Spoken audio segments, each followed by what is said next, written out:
গোডাউনে দেরি হয়ে যাওয়ায় গাছের কাছে যেতে পারেনি ফারিস, তবে কাল সকালে যাবে ভেবে নিয়েছে। ফারিস আদিবকে উদ্দেশ্য করেই বলল, কাল সকাল সকাল আমরা বেরোবো আদিব, দ্রুত খেয়ে ঘুমিয়ে পড়ো। আচ্ছা ভাই। আদিবও দ্রুত জবাব দিল। আদিব ফারিসের রুমটা খুলে তার রুমে ঢুকে পড়ল। ফারিস তার কক্ষ ঢোকার আগেই উপরটা চেক করল, রুম নাম্বার ঠিক করা হয়েছে। ফারিস ভেতরে ঢুকে দরজা বন্ধ করে দিল। তার ভীষণ রাগ লাগছে। প্রকৃতি তখন নীরব। সমুদ্র বিলাস করে গান বাজনা হই হুল্লোড় করে, সাথে সামুদ্রিক মাছ রান্না খেয়ে রাত প্রায় 12টা, 12:30টার দিকে হোটেলে ঢুকলো আদ্রিতা, আশরাফ, মুনমুন, মৃদুল, রনি আর চাঁদনি। সবাই সবাইকে বাই জানিয়ে দ্রুত রুমে ঢুকে পড়ল। আদ্রিতা আর মুনমুন ঢুকলো রুম নাম্বার 6। আদ্রিতার রুমে যাওয়ার পথে ফারিসের রুমটা দেখছে। সঙ্গে সঙ্গে মনে পড়লো ফারিস আর তার বিছানায় লেপ্টে পড়ার ঘটনা। ছি, কি লজ্জার একটা বিষয়। আদ্রিতা হাসল। লোকটাকে কেন যেন আদ্রিতার ভালো লেগেছে। বিভিন্ন রকমের কিছু একটা আছে লোকটার মাঝে। রাগটাও প্রবল। এই প্রবল মনের রাগ থাকা মানুষটার মাঝে লুকিয়ে রাখার মতো কি আছে যাতে খুব ইচ্ছে করে আদ্রিতার, কিন্তু জানার উপায় নেই। আফসোসের নিঃশ্বাস বেরিয়ে এলো আদ্রিতার। অন্ধকার রাতটা তখন খুবই গভীর। ঘড়িতে প্রায় রাত 2টো ছাড়িয়ে। মুনমুন বিছানায় বেঘড়ি ঘুমাচ্ছে আর আদ্রিতা বেলকনিতে দাঁড়িয়ে। তার ঘুম আসছে না। কেন আসছে না ধরতে পারছে না। রাতটা শীতল, ঠান্ডা ফুরফুরে বাতাস বইছে চারিপাশে। প্রকৃতিতে শীতের আভাস ঘুরছে। আদ্রিতার গায়ে পাতলা চাদর জড়ানো। বিশাল আকাশটায় এক সুন্দর চাঁদ ছাড়া আর কিছুই দেখা যাচ্ছে না। আদ্রিতা মৃদু হাসল। রাতের এই সময়টা তার খুব ভালো লাগে। কেমন চারপাশ চুপচাপ, ঠান্ডা, কোনো শোরগোল নেই, পুরো নির্জীব আর নির্জন। আদ্রিতার এই সময়টা চারপাশ দেখলেই মনে হয় এই পুরো পৃথিবীতে বুঝি সে একাই আছে। আদ্রিতার মনে হলো সে এই মুহূর্তে হাতে 1 কাপ কফি থাকলে মন্দ হতো না, কিন্তু হোটেলের রুমে এই সময় কফি কই পাবে। আদ্রিতা তার ঘন কালো লম্বা চুলগুলো খুলে দিল, মাথা নাড়িয়ে সেগুলো এলোমেলো করলো। পুরো পিঠ ছুঁয়ে ফেললো তার চোর। বাতাসে সেগুলো দুলছে। এক শীতল হাওয়া তাকে নাড়িয়ে দিল। আদ্রিতার রেলিংয়ে হাত রাখলো, তাকে রইল ওই বিশাল আকাশের দিকে। মনে মনে বলল, তুমি এত সুন্দর কেন? আদ্রিতার চোখ বুঝলো, সাথে সাথে আদ্রিতার সামনে ফারিসের চেহারা ভেসে উঠল। সে চমকে উঠল, চোখ খুলল দ্রুত, চোখ মুখ কুচকে পড়ল। বজ্জাত ছেলে একটা, খালি রাগ দেখায়। বেশ কিছু সময় আদ্রিতা একা একা পার করল। আচমকায় আদ্রিতার নজর গেল তাদের হোটেলের এক রুম ছাড়িয়ে তারপরের রুমের বেলকনিতে। কেউ বসে আছে তার দিকে। তড়িৎ চমকে উঠলো আদ্রিতা। ভালো মতো খেয়াল করতেই আদ্রিতা বুঝলো বসে থাকা মানুষটা আর কেউ না, ফারিস। আদ্রিতা অবাক হলো, লোকটা এখনো ঘুমায়নি। হাতে সিগারেট নিয়ে তা খেতে খেতে মোবাইল দেখছে ফারিস। আদ্রিতা দ্রুত ওখান থেকে সরে গেল। কি জানি তাকে দেখতে পেল না ফারিস, আবার চেঁচামেচি শুরু করে দেয়। অন্যদিকে আদ্রিতা যেতেই ফারিস তাকালো আদ্রিতার বেলকনিতে। সে অনেক আগেই আদ্রিতাকে লক্ষ্য করেছিল। এত রাতে মেয়েটা সজাগ ভেবে বেশ অবাকও হয়েছে, তবে খুব একটা ভাবেনি। মেয়েটাকে ফারিস মোটেও দেখতে চায় না, কিন্তু সে দেখা হয়েই যায়। যেমন এখন হলো। মেয়েটা না চাইতেও বারবার সামনে আসছে ফারিসের, যেটা ফারিসের মোটেও ভালো লাগছে না। ফারিসের কল্পনায় আসলো সকালের ঘটনা। আদ্রিতা সে ভয়ার্ত মুখশ্রী, কাপা কাপা কণ্ঠ, গলার দৃঢ়তা। ফারিস আনমনা বলে উঠল, মেয়েটার চোখ দুটো অসম্ভব সুন্দর। কথাটা বলেই ফারিস চরম ভাবে চমকালো। এটা কি বলে উঠলো সে? আবার কবে থেকে মেয়েদের চোখ মুখ দেখতে শুরু করলো? ফারিস তার মাথা ঝাঁকড়ালো। এইসব কি হচ্ছে তার সাথে? পরের দিন খুব সকালে ফারিস বের হলো তার গাছের উদ্দেশ্যে।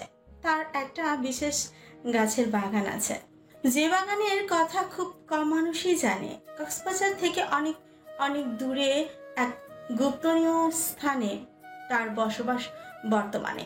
সেই গাছ দেখতেই যাচ্ছে ফারিস। কক্সবাজার থেকে বেশ খানিকটা দূরে একটা বিশাল পপি গাছের বাগান রয়েছে ফারিসের। যেই পপি উদ্ভিদ থেকে তৈরি হয় আফিম সহ আরো নানা ধরনের নেশাদ্রব্য।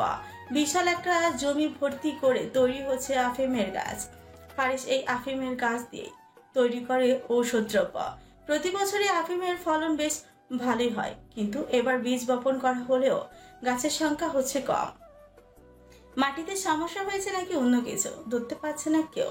বিষয়টা নিয়ে বেশ চিন্তিত ফারিস। আফিম গাছের বাগান থেকে বেশ খানিকটা দূরে দাঁড়িয়ে আছে ফারিস, দৃষ্টি তার সামনের বাগানের দিকে। ফারিসের পাশে দাঁড়ানো আদিপ। ফারিস প্রশ্ন করল, আলতাফ চাচা এখন আসেনি আদিপ? আদিপ নড়িচড়ি উঠল, বিচলিত গলায় বলল, বুঝছি না ভাই। ফোন করো তো। আদিপ শুনল, দ্রুত একটু দূরে গিয়ে ফোন করলো আলতাফ চাচাকে। আলতাফ হলো এই বাগানের কৃষক। উনি সহ আরো অনেকেই আফিমের চাষাবাদ করে থাকে। আজ সবাইকে দ্রুত এখানে আসার জন্য বলা হয়েছে, কিন্তু কেউই এখানে পৌঁছতে পারেনি, যার জন্য ফারিসের রাগ লাগছে। কিন্তু সে শান্ত। আদিপ কল করার 2 সেকেন্ডের মধ্যেই ফোন তুললো আলতাফ। থরথর করে বললেন তিনি, আদিব বাবা, তোমরা আয়া পড়ছো? চাচা, আপনারা কই? এই তো আমরা রাস্তায়, প্রায় আয়া পড়ছি। আদিপ শুনল, ফারিসকে এক ঝলক দেখে বলল, তাড়াতাড়ি আহেন চাচা ভাই, কিন্তু রেগে যাবেন নয়তো। আলতাফও খাবড়ে গিয়ে বললেন, এই তো আয়া পড়ছি আমরা। ফারিস আওয়াজ করলো আদিপকে উদ্দেশ্য করে বলল, ওনারা কত দূর আদিপ? এই তো ভাই 5 মিনিটের মধ্যে চলে আসবো। আদিপও কান থেকে ফোন সরিয়ে দ্রুত জবাব দিল। ফারিস কিছু বলে না, কোনো দৃষ্টিতে তাকিয়ে থাকে সামনের বাগানগুলোর দিকে। নভেম্বরের মাস চলছে। আফিমের বীজ গত মাসে দেওয়া হয়েছে, কিন্তু সেই বীজ ভেঙে এখনো গাছ আসার কোনো নামগন্ধ নেই। অথচ আগের বছরগুলো বীজ দেওয়ার 2 সপ্তাহের মাঝে বীজ ভেঙে গাছ দেখা যায়। সময় গড়ালো ঠিক 4 মিনিটের মাথাতেই আলতাফের আগমন ঘটল। তাদের ভয় লাগছে। এবারের ফসল করুণ অবস্থা দেখে তারাও বেশ অবাক হয়েছে। আদিপ এদিকে এগিয়ে এলো, ফারিসের সামনে দাঁড়িয়ে বলল, ভাই আলতাফ চাচারা চলে এসেছেন। ফারিস ঘুরে তাকালো। আলতাফ এগিয়ে আসলো। ফারিস শান্ত স্বরে বলল, কেমন আছেন চাচা? আলতাফ ধীর স্বরে উত্তর দিল, ভালো বাবা, তুমি? আমিও ভালো আছি। গাছের কি সমস্যা হয়েছে চাচা? আমিও ধরবার পারছি না। ডাক্তার কি ডাকা হয়েছিল? কইছে কোনো ভেজাল নাই, সপ্তাহ পার হলেই নাকি গাছ উঠব। গাছের যত্ন ভালোভাবে নেওয়া হচ্ছে তো চাচা? বাবা। নতুন কোনো মালি এনেছো এখানে? না, সবাই পুরানো। ফারিস আর কোনো প্রশ্ন করল না, এগিয়ে গেল বাকি বাগান পরিচর্যার মানুষদের দিকে। কিছুক্ষণ সবাইকে দেখে বলল, গাছের ফলন ভালো হলে আপনাদের বেতন বাড়িয়ে দেওয়া হবে। মালিরা খুশি হলেন। ফারিস তার চোখে সানগ্লাস পরল, আদিবকে উদ্দেশ্য করে বলল, আদিব চলো। আদিব শুনল, সবাইকে বায় জানিয়ে চলে গেল ফারিসের পেছন পেছন। ফারিস যেতেই সবাই নিঃশ্বাস নিল। তারা ভেবেছিল ফারিস চেঁচামেচি করবে, কিন্তু করল না। ভেবেই তাদের শান্তি লাগছে। বেলা প্রায় 11:30। বেগড়ে ঘুমাচ্ছে আদ্রিতা। তাকে অনেকবার ডাকা হলেও তার ঘুম ভাঙেনি। শেষমেশে তাকে রেখেই ভিজে চলে গেল আশরাফ, মুনমুন, মৃদুল, রনি আর চাঁদনি। আদ্রিতার ফোন বাজল। ফোনের শব্দে আদ্রিতার ঘুম ভাঙল। ঘুমের মাঝেই সাঁতরে ফোনটা হাতে নিল। কোনো মতে কানের কাছে ফোনটা রেখে মিনমিনিয়ে বলল, হ্যালো, কে? সঙ্গে সঙ্গে এক বিশ্রী ভাষায় গালি দিয়ে বলল মৃদুল, তুই এখনো ঘুমাচ্ছিস আর আমি? আদ্রিতার ঘুম উড়ে গেল। শক্তপোক্ত কঞ্চে বলল, সকাল সকাল মেতাচ্ছিস কেন? ন্যাকামি না সিমরি, তোর জন্য আমি নাতে নামি নাই। এখন আমি তোর শরম করে না? গোসল করতে যাবি আমারে ডাকিস? বদমাস মায়া, সমুদ্র নাম। সমুদ্র কথাটা কানে আসতে আদ্রিতার মনে পড়লো তারা তো কক্সবাজার আছে। আদ্রিতা এবার শোয়া থেকে উঠে বসল, আশেপাশে তাকিয়ে বলল, তোরা আমারে রেখে সমুদ্রে গেছিস গা? তোরা এখন ইচ্ছা করে কি জানিস, হোটেল থেকে তুললাই না পানিতে চুবাইতে। আরে রেগে যাচ্ছিস কেন? তোকে কতবার ডাকা হয়েছিল জানিস?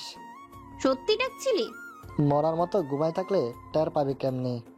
বেশি কথা না বললা সমুদ্রে আয়, আমরা অপেক্ষায় আছি। আদ্রিতা আদুরের স্বরে বলল, আমি ব্রেকফাস্ট করবো না দোস্ত। ক লাগবে? আদ্রিতা মোবাইল কানে রেখে মাথা নাড়ালো। মৃদু বলল, লাগলে ব্রেকফাস্ট করে আয়। আচ্ছা তোরা চিল কর, আমি আধ ঘন্টার মধ্যে আসছি। আচ্ছা দ্রুত আসবি। তুই ওয়াশরুমে ঢুক, আমি তোর ব্রেকফাস্টের ব্যবস্থা করছি। আদ্রিতা শুনল, মৃদু হেসে দ্রুত ছুটল ওয়াশরুমে।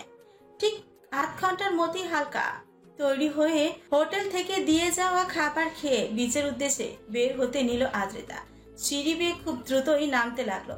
3 তলা বেয়ে নিচে নামতে তার সঙ্গে দেখা হলো ফারিসের। ফারিস তখন সিঁড়ি বেয়ে নিচে নিজের রুমে যাচ্ছিল। আদ্রিতা ফারিসকে দেখে থমকে গেল, বুকটা কেঁপে উঠল হুট করে।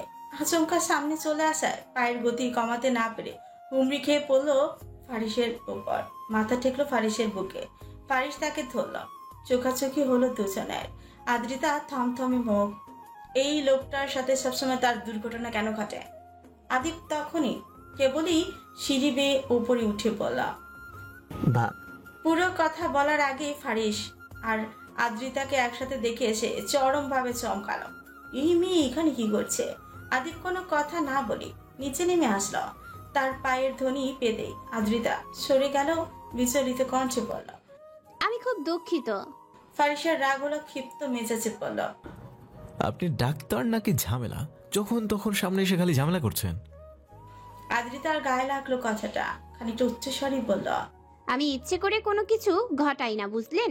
আপনি হুট করে চলে আসায় ঘাবড়ে গেছিলাম মাত্র। ফারিস আদ্রিতার চোখের দিকে তাকালো, শীতল স্বরে আওড়ালো, আপনার ঘাবড়ানো আমার জন্য কতটা অস্বস্তিকর ব্যাপার তাকে আপনি জানেন ডক্টর ম্যাডাম? আদ্রিতা চমকালো, ভরকালো, অবাক হলো, খুব অদ্ভুত কণ্ঠে বলল, মানে? ফারিস বিব্রত হলো, কি বলে ফেল। আজকাল মুখের উপর কন্ট্রোল হচ্ছে না ফারিসের, যখন তখন কি সব বলে ফেলছে, বিশেষ করে আদ্রিতার সামনে। ফারিস থমথমে গলায় জবাবে বলল, কিছু না, সামনে থেকে সরুন তো। আপনি তো খুব অদ্ভুত মশাই, আপনাকে সাদে আমি বকাটে বলি? শুনুন, এক শব্দ বারবার ভালো লাগে না। কতবার বলবো আমি বখাটে নই? আপনি কি তা তো দেখতেই পাচ্ছি।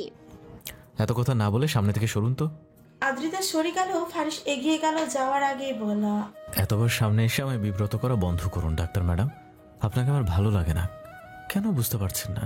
ফারিস কথাটা বলেই চলে গেল। আদ্রিতা থতমত খেয়ে দাঁড়িয়ে রইল, তাকিয়ে রইল ফারিসের যাওয়ার পারে। ছেলেটা এমন কেন?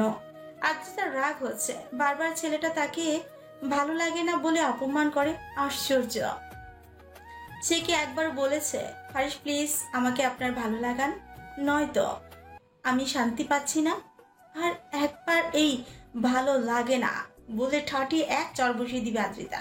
চট করে তার খুব রাগ লাগলো। এত রাগ লাগার কথা না, তবু রাগ লাগছে। আদ্রিতা হন হন করে নিচে নেমে গেল। আদিপ তখন নিচতলার একটা চেয়ারে বসা। আদ্রিতাকে যেতে দেখেই আদিপ উঠে দাঁড়ালো, চললো ওপরে। সে হঠাৎ নিচে কেন নেমে এলো বুঝছে না। নামার তো কথা ছিল না। ভাবটা এমন ছিল, ভাইয়া ভাবি কথা বলছে, সেখানে না দাঁড়িয়ে থাকায় উত্তম। আদিপ আচমকায় নিজের ভাবনার কথা ভেবে হেসে উঠল। ভাইয়া ভাবি ভাবা যায়? ফারিস ভাই বিয়ে করছেন, আদৌ সম্ভব? নিজের রুমে পায়চারি করছে ফারিস। তার অস্বস্তি হচ্ছে, অস্থির লাগছে, কেমন অদ্ভুত অনুভূতি হচ্ছে বুকে। আদ্রিতা মেয়েটার সামনে এলে এই অনুভূতি হয় ফারিসের, যেটা তার মোটেও ভালো লাগে না। তাই তো বারবার বলে, আমার সামনে আর আসবেন না, আপনাকে আমার ভালো লাগে না। ফারিস বুকে হাত দিল, কেমন করে একটু বলল, আপনি আমার সামনে এলে আমার বড্ড অস্বস্তি হয় ডাক্তার ম্যাডাম। আপনাকে আমার ভালো লাগে না, মোটেও ভালো লাগে না। তাহলে কেন বারবার উত্ত্যক্ত করছেন আমায়?